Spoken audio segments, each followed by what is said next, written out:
أعوذ بالله من الشيطان الرجيم. بسم الله الرحمن الرحيم. سأل سائل بعذاب واقع للكافرين ليس له دافع من الله ذي المعارج. تعرج الملائكة والروح إليه في يوم كان مقداره 50,000 سنة فاصبر صبرا جميلا إنهم يرونه بعيدا ونراه قريبا يوم تكون السماء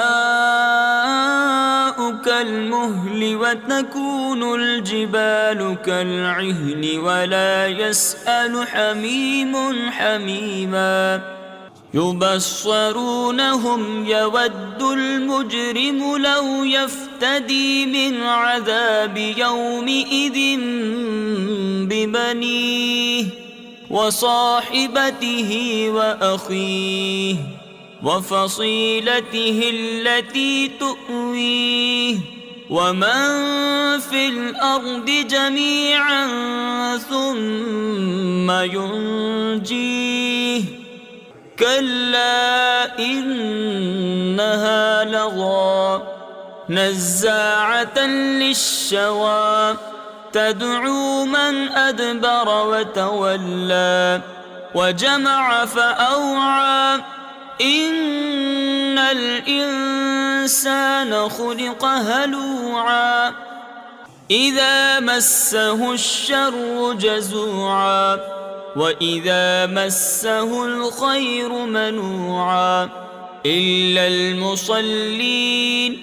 الذين هم على صلاتهم دائمون والذين في أموالهم حق معلوم للسائل والمحروم والذين يصدقون بيوم الدين والذين هم من عذاب ربهم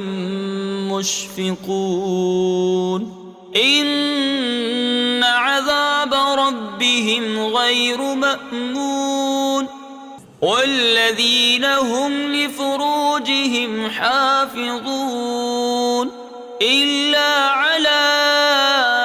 أزواجهم أو ما ملكت أيمانهم فإنهم غير ملومين فمن ابتغى وراء ذلك فأولئك هم العادون والذين هم لأماناتهم وعهدهم راعون والذين هم بشهاداتهم قائمون والذين هم على صلاتهم يحافظون أولئك في جنات مكرمون فما للذين كفروا قبلك مهطعين عن اليمين وعن الشمال عزين أيطمع كل امرئ منهم أن يدخل جنة نعيم كلا إنا خلقناهم مما يعلمون فلا أقسم برب المشارق والمغارب إنا لقادرون على أن نبدل خيرا منهم وما نحن بمسبوقين فذرهم يخوضوا ويلعبوا حتى حتى يلاقوا يومهم الذي يوعدون يوم يخرجون من الأجداث سراعا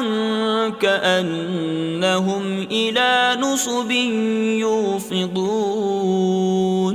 خاشعة أبصارهم ترهقهم ذلة ذلك اليوم الذي كانوا يوعدون صدق الله العظيم.